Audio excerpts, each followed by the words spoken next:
वन्देऽहं श्रीकृष्णपदकमलं श्रीगुरुं वैष्णवांश्च श्रीरूपं सगदातं सहगणरघुनाथान्वितं साद्वैतं सावधूतं परिजनसहितं कृष्णचैतन्यदेवं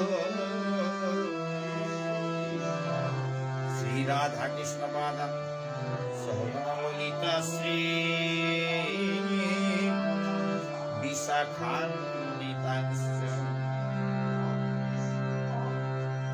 राधे वृंदावनदेवी करुणामृतवाहिनी कृपया निज पदाब्धि गानबल नृत्य शिक्षु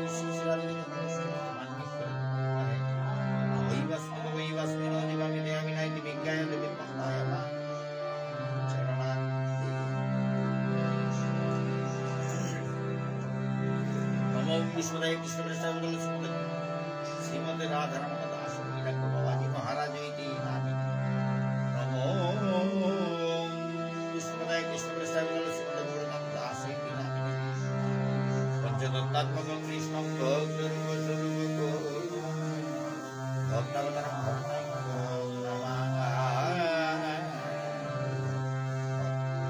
भक्त शक्ति श्री चैतन्य मनोविष्णु स्थापित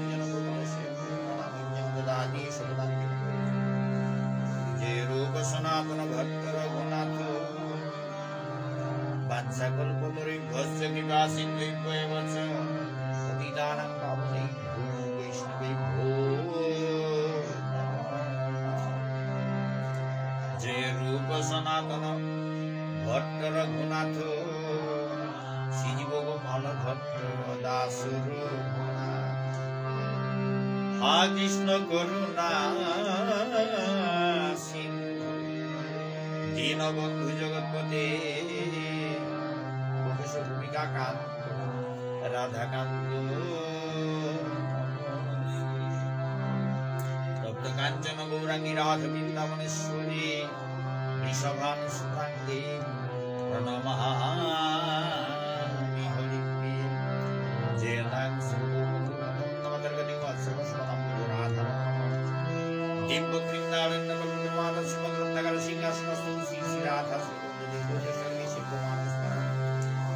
श्रीमान रासन धर्मी वंशी वृंदाय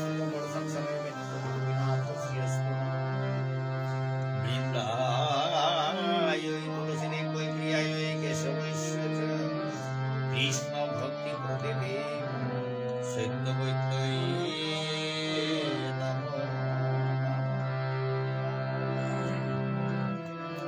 जय श्री कृष्ण जय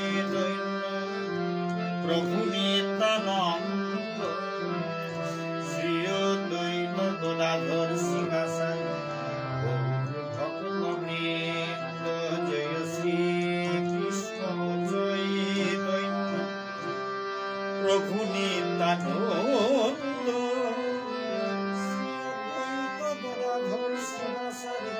গৌর ভক্তবৃন্দ জয় শ্রী কৃষ্ণ। প্রভু নিত্যানন্দ শ্রী অদ্বৈত গদাধর শিবাসারি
সুধী ভক্তবৃন্দ, এখন পড়তে যাচ্ছি শ্রীমদ্ ভগবদ গীতা যথাযথ গ্রন্থের চতুর্থ অধ্যায়ের অর্থাৎ জ্ঞান যুগের 13 নম্বর শ্লোক। আমি যে গ্রন্থগুলো পাঠ করছি সব ইস্কনের প্রকাশিত এবং অনুবাদ এবং তাৎপর্য লিখেছেন ইস্কনের প্রতিষ্ঠাতা অভয়চরণারবিন্দ ভক্তি বেদান্ত স্বামী প্রভুপাদ। পরম ভক্তের লিখা পড়লে ভক্তি জাগে, কৃষ্ণ ভক্তি জাগে। আমার খুব ভালো লাগে, তাই পড়ি এবং পড়ে শোনাই সবাইকে, সবাই যাতে কৃষ্ণ প্রেম লাভ করে, কৃষ্ণ ভক্তি লাভ করে। চাতুর্বর্ণং ময়া সৃষ্টং গুণকর্ম বিভাগস তৈস্য কর্তার মপি মাং বিদ্ধ কর্তার মব্যয়ম।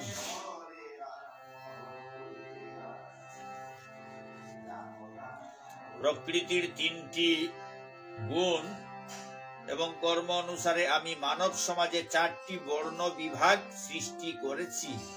পরমেশ্বর ভগবান বলছেন প্রকৃতির তিনটি গুণ এবং কর্ম অনুসারে আমি মানব সমাজে চারটি বর্ণ বিভাগ সৃষ্টি করেছি। আমি এই প্রথার স্রষ্টা হলেও আমাকে অকর্তা এবং অব্যয় বলে জানবে। তাৎপর্য, ভগবানই সবকিছুর স্রষ্টা, তার থেকেই সবকিছু সৃষ্টি হয়েছে, তিনি সবকিছু রক্ষা করেন, আবার প্রলয়ের পরে সবকিছু তারই মধ্যে বিলীন হয়ে যায়। সমাজের চারটি বর্ণ তারই সৃষ্টি। সমাজের সর্বোচ্চ স্তর সৃষ্টি হয়েছে শ্রেষ্ঠ বুদ্ধিমত্তা সম্পন্ন লোকেদের নিয়ে। তাদের বলা হয় ব্রাহ্মণ, এবং তারা সত্য গুণের দ্বারা প্রভাবিত। এরপরের স্তর হচ্ছে শাসক সম্প্রদায় এবং সৈনিক বর্গ, এদের বলা হয় ক্ষত্রিয়, এবং এরা রজগুণের দ্বারা প্রভাবিত। তারপরের স্তর হচ্ছে ব্যবসায়ী সম্প্রদায়, এদের বলা হয় বৈশ্য, এবং এরা রজ এবং তমগুণের দ্বারা প্রভাবিত। তারপরের স্তর হচ্ছে শ্রমজীবী সম্প্রদায়, এদের বলা হয় শূদ্র, এরা তমগুণের দ্বারা প্রভাবিত।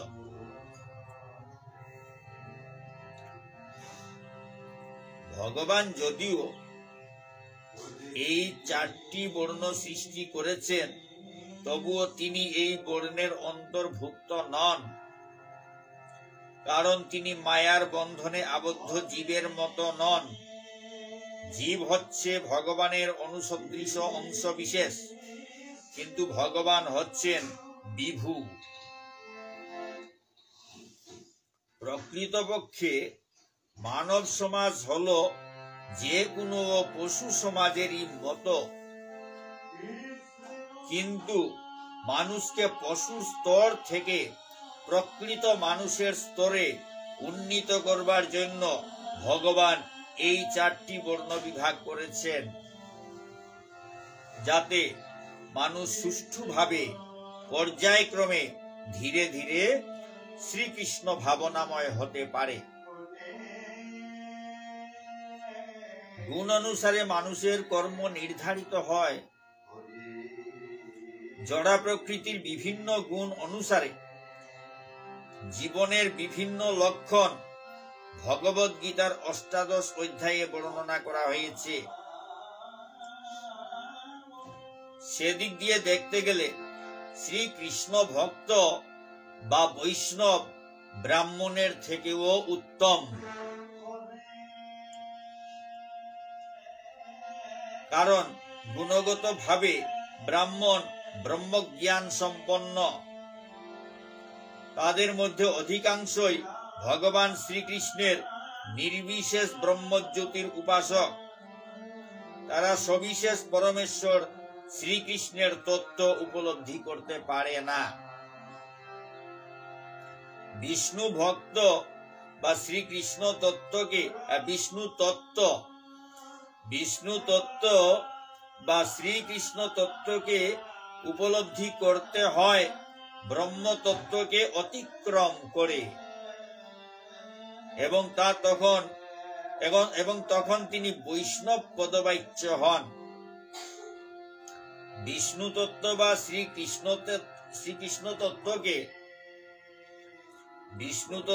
শ্রীকৃষ্ণ তত্ত্বকে উপলব্ধি করতে হয় ব্রহ্ম তত্ত্বকে অতিক্রম করে, এবং তখন তিনি বৈষ্ণব পদবাচ্য হন। শ্রীকৃষ্ণ তত্ত্ব রাম, নৃসিংহ, বরাহ ইত্যাদি সব কোটি অংশ অবতারের তত্ত্ব সমন্বিত। শ্রীকৃষ্ণ তত্ত্ব রাম, নৃসিংহ, বরাহ ইত্যাদি সবকটি অংশ অবতারের তত্ত্ব সমন্বিত। ভগবান শ্রীকৃষ্ণ যেমন সমাজের 4 বর্ণের অতীত,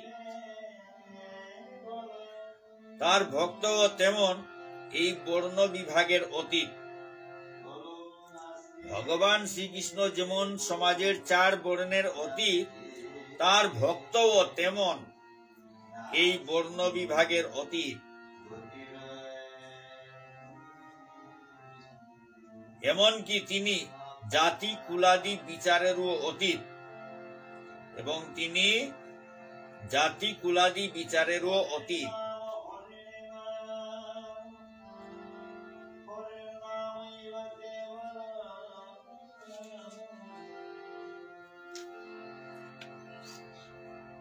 চতুর্বর্ণং ময়া সৃষ্টং গুণকর্ম বিভাগস।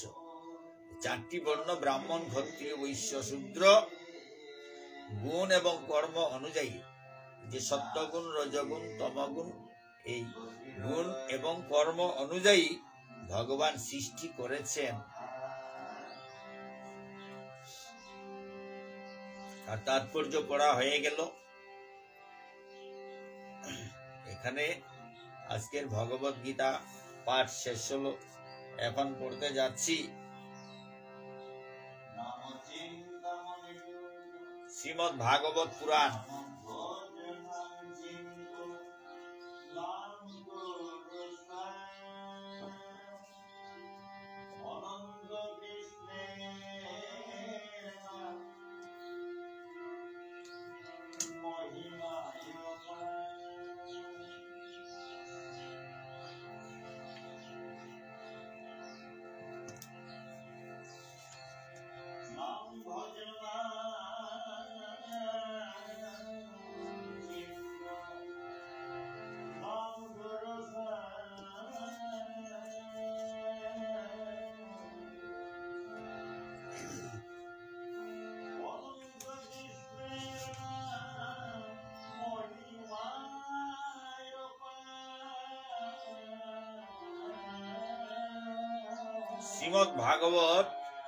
শ্রীমদ্ ভাগবতের 10ম স্কন্ধ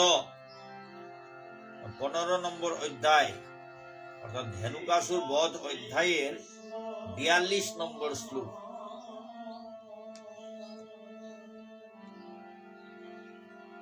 তং গোরজৎসুরিত কুন্তলবদ্ধ বর্হ বন্য প্রসূন রুচিরেক্ষণ চারুহাসম বেনু অনন্ত মনুগৈ রূপ গীত কীর্তি গৈপ্য দিদৃক্ষিত দৃশ অভ্যগমন সমেতা।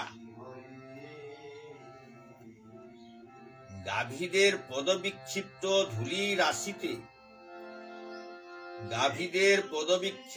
ধূলি রাশিতে রঞ্জিত শ্রীকৃষ্ণের কেশদাম ময়ূর পুচ্ছ ও বন্য পুষ্পের দ্বারা সুশোভিত ছিল।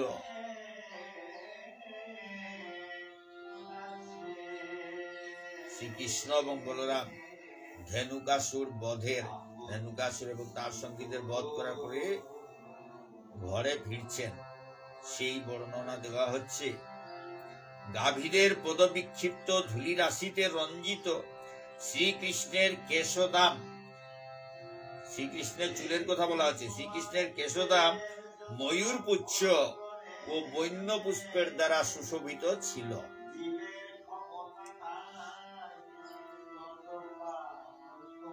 যখন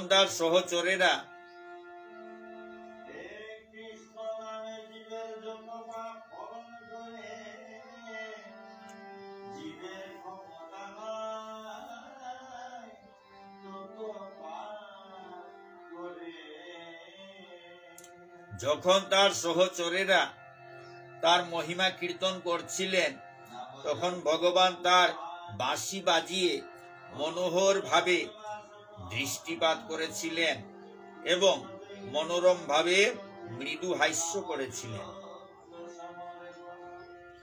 গোপীরা একসঙ্গে সকলেই তার সঙ্গে সাক্ষাৎ করতে চলে এসেছিলেন।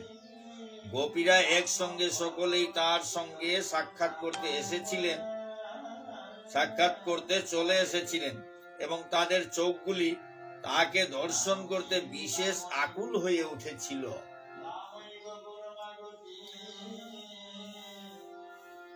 তাৎপর্য: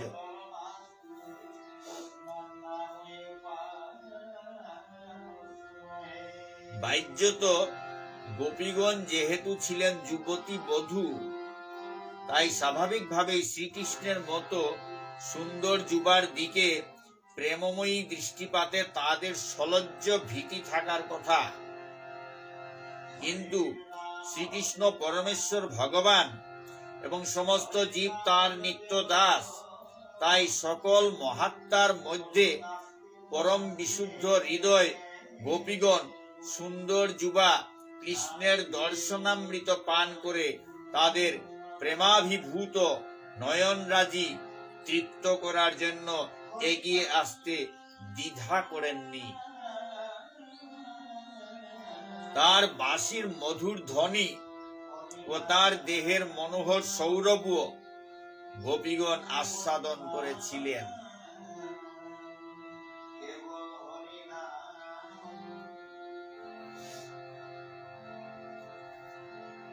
বাহ্যত গোপীগণ যেহেতু ছিলেন যুবতী বধূ, তাই স্বাভাবিকভাবেই শ্রীকৃষ্ণের মতো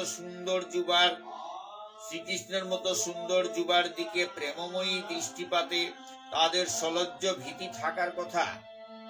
কিন্তু শ্রীকৃষ্ণ পরমেশ্বর ভগবান এবং সমস্ত জীব তার নিত্য দাস, তাই সকল মহাত্মার মধ্যে পরম বিশুদ্ধ হৃদয় গোপীগণ সুন্দর যুবা কৃষ্ণের দর্শনামৃত পান করে তাদের প্রেমাভিভূত নয়নরাজি তৃপ্ত করার জন্য এগিয়ে আসতে দ্বিধা করেননি।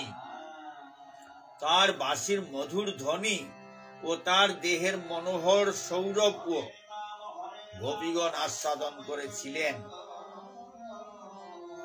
এখানে শ্রীমদ্ ভাগবত পাঠ শেষ হলো।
শ্রী চৈতন্য চরিতামৃতের আদি লীলার দ্বিতীয় পরিচ্ছেদ ৭৮ এবং ৭৯ নম্বর পংক্তি।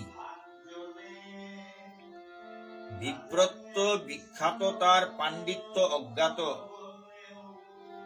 অতএব বিপ্র আগে, পাণ্ডিত্য পশ্চাৎ। বিপ্রত্য বিখ্যাত আর পাণ্ডিত্য অজ্ঞাত, অতএব বিপ্র আগে, পাণ্ডিত্য পশ্চাৎ। যেহেতু মানুষটি বিপ্র, তাই তার বিপ্রত্ব সম্বন্ধে সকলেই জ্ঞাত, কিন্তু তার পাণ্ডিত্য সম্বন্ধে সকলে জ্ঞাত নয়। অতএব আগে তার পরিচয় প্রদান করে পরে তার গুণের কথা বলা হয়েছে।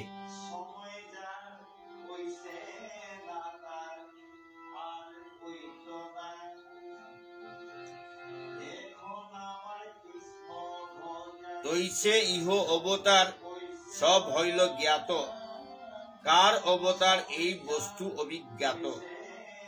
হইছে ইহ অবতার সব হইল জ্ঞাত, কার অবতার এই বস্তু অভিজ্ঞাত। তেমনি এখানে এই সমস্ত অবতারের সম্বন্ধে জ্ঞাত হওয়া গেল বটে, কিন্তু তারা যে কার অবতার সে বিষয়টি অজ্ঞাত থেকে গেল।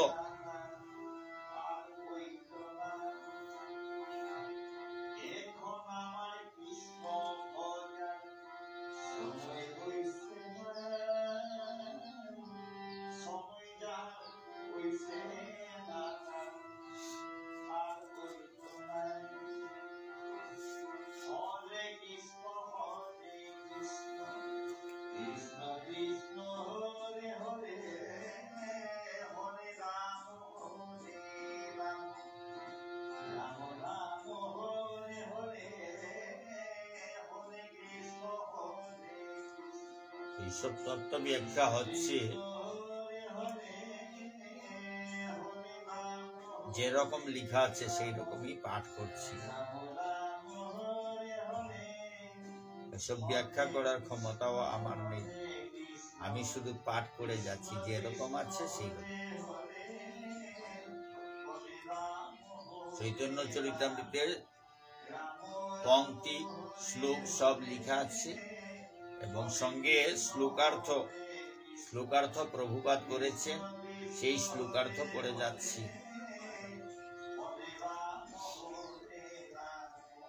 উদ্দেশ্য বিধেয়ের ব্যাপারে, উদ্দেশ্য বিধেয়, যে উদ্দেশ্য প্রথমে বসে তারপরে বিধেয় হয়।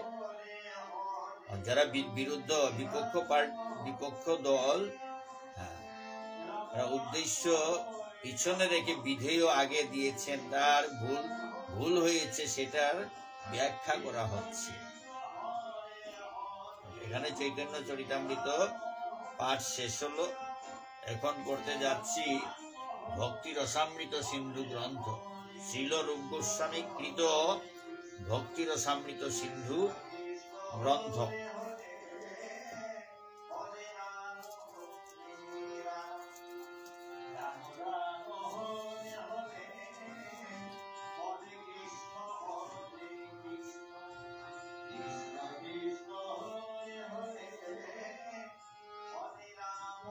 গত কইল 1, 2, 3 নম্বর পর্যন্ত অঙ্গগুলো, গুরুত্বপূর্ণ অঙ্গগুলো পাঠ হয়েছে। ভক্তি যুগের সাধনের বিধি, যে বিভিন্ন অঙ্গ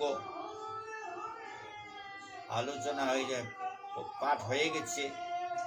আজ গতকাল 3 নম্বর পর্যন্ত পাঠ হয়েছে এবং 4 নম্বর বলছে কি,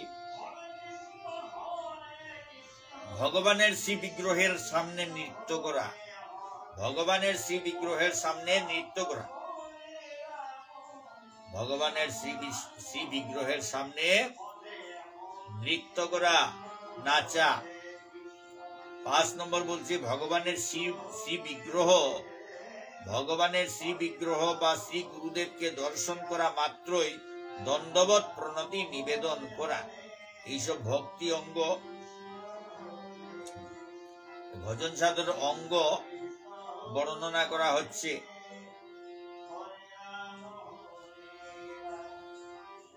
6 নম্বর ভগবানের শ্রী মন্দিরে দণ্ডায়মান থাকা। ভগবানের শ্রী মন্দিরে দণ্ডায়মান থাকা, দাঁড়িয়ে থাকতে হয়।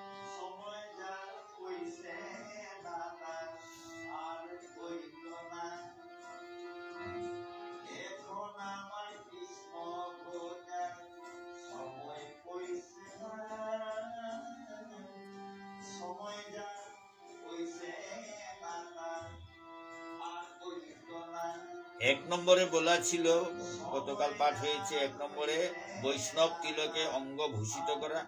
তার উদ্দেশ্য হচ্ছে বৈষ্ণবের অঙ্গে তিলক চিহ্ন দেখে তৎক্ষণাৎ মানুষের হৃদয়ে কৃষ্ণ স্মৃতির উদয় হবে। শ্রী চৈতন্য মহাপ্রভু বলে গেছেন, বৈষ্ণব হচ্ছেন তিনি যাকে দেখা মাত্রই কৃষ্ণের কথা মনে পড়ে। তাই মানুষকে কৃষ্ণের কথা মনে করিয়ে দেওয়ার জন্য বৈষ্ণবের তিলক ধারণ করা কর্তব্য। 2 নম্বর, তিলক ধারণ করার সাথে সাথে শরীরে হরে কৃষ্ণ আদি নাম লেখা, হরে কৃষ্ণ আদি নাম, রাধে রাধে, হরে কৃষ্ণ, রাধে রাধে, এই নামগুলো লিখা। 3 নম্বর, শ্রীকৃষ্ণ এবং গুরুদেবের প্রসাদী ফুল এবং মালা ধারণ করা। 4 নম্বর, ভগবানের শ্রী বিগ্রহের সামনে নৃত্য করা, আনন্দে আনন্দে নাচা, হাত তুলে নাচতে হয়। 5 নম্বর, ভগবানের শ্রী বিগ্রহ এবং শ্রী গুরুদেবকে দর্শন করা মাত্রই দণ্ডবত প্রণাম করা, দণ্ডবত প্রণতি নিবেদন করা। 6 নম্বর, শ্রী ভগবানের শ্রী মন্দিরে দণ্ডায়মান থাকা, ভগবানকে সম্মান দিয়ে দাঁড়িয়ে থাকতে হয়।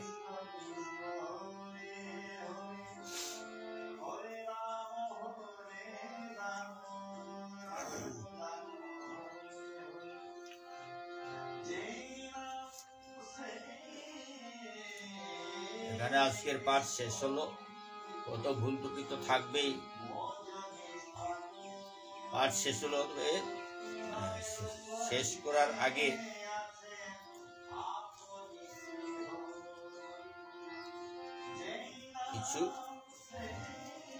কিছু কীর্তন করে শেষ করি। ঠাকুরকে সবাইকে কিছু কীর্তন শোনালে সবাই আনন্দ পাবেন, এবং পাঠ শেষ করার নিয়মেও কীর্তন আছে।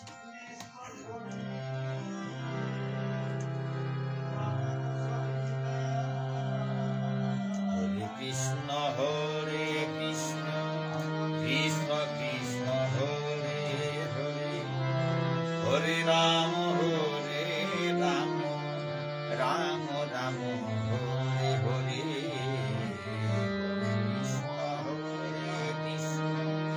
কৃষ্ণ কৃষ্ণ হরে হরে, হরে রাম হরে রাম, রাম রাম হরে হরে। হরে কৃষ্ণ হরে কৃষ্ণ, কৃষ্ণ কৃষ্ণ হরে হরে, হরে রাম হরে রাম, রাম রাম হরে হরে।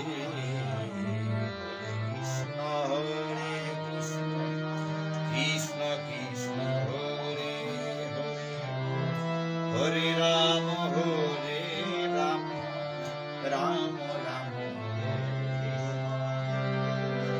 হরে কৃষ্ণ হরে কৃষ্ণ, কৃষ্ণ কৃষ্ণ হরে হরে, হরে রাম, রাম রাম হরে হরে। হরে কৃষ্ণ হরে কৃষ্ণ, কৃষ্ণ কৃষ্ণ হরে হরে, হরে রাম হরে রাম, রাম রাম হরে হরে। হরে কৃষ্ণ হরে কৃষ্ণ, কৃষ্ণ কৃষ্ণ হরে হরে, হরে রাম হরে রাম, রাম রাম হরে হরে। হরে কৃষ্ণ হরে কৃষ্ণ, কৃষ্ণ কৃষ্ণ হরে হরে, হরে রাম হরে রাম, রাম রাম হরে হরে। বন্দে ওম শ্রী গুরু শ্রী ভগবান শ্রী গুরু বৈষ্ণবাংশ, শ্রী রূপং সাগ্রজাতং সগুণ রঘুনাথান্বিতং তং সজিতং সাদ্বৈতং সাবধূতং পরিজন সহিতং কৃষ্ণ চৈতন্য দেব, শ্রী রাধা কৃষ্ণ পাদাং সগুণ ললিতা শ্রী বিশাখান্বিতাংশ। राधे वृंदावन धीमे करुणामृतवाहिनी कृपया जगन्नाथ जिलाय समय करुणा गान गुणनित्य शिक्षा श्री राधे के जन्म पुष्प मांगे वही वस्मित जीवन में दया विनाय दिव्य दिव्य मंगलमा करुणा अंतरेणं क्रियायनं भक्तियनं जनार्दन दत्तुं मया राधा सहस्राणि क्रियंत्रणी समया दासनं রাধিকানাথ কর্মণমন সাগরে কৃষ্ণকান্ত বৈ বাসুজীবন শরণম মাম ব্রহ্মণোস্মি প্রণামে করগর প্রসাদং কৃপন্তাই সময়ে দেশবন্দি যমস্তি যৎকিঞ্চিতি হলুমন্ডপ্রজনাৎ সমগ্রতস্পতি সময়ার্থ অঙ্গোলং সস্মি সদা সস্মি সর্বদা তৎকৃপাপেক্ষকো নিত্যং নিত্যাত্মানং সমারে হরে কৃষ্ণ কৃষ্ণ কৃষ্ণ হরে হরে হরে রাম রাম রাম হরে হরে। जय जय श्री श्री राधा गिरिधारी की जय, श्री श्री निताई गौर पंचतत्व की जय, श्री श्री गुरु महाराज की जय, अनंत गुरु वैष्णव भक्त वृंद की जय, श्रीमद् भगवत गीता की जय, श्रीमद् भागवत पुराण की जय, श्री चैतन्य चरितामृत की जय, भक्ति रसामृत सिंधु ग्रंथ की जय। राधे श्याम।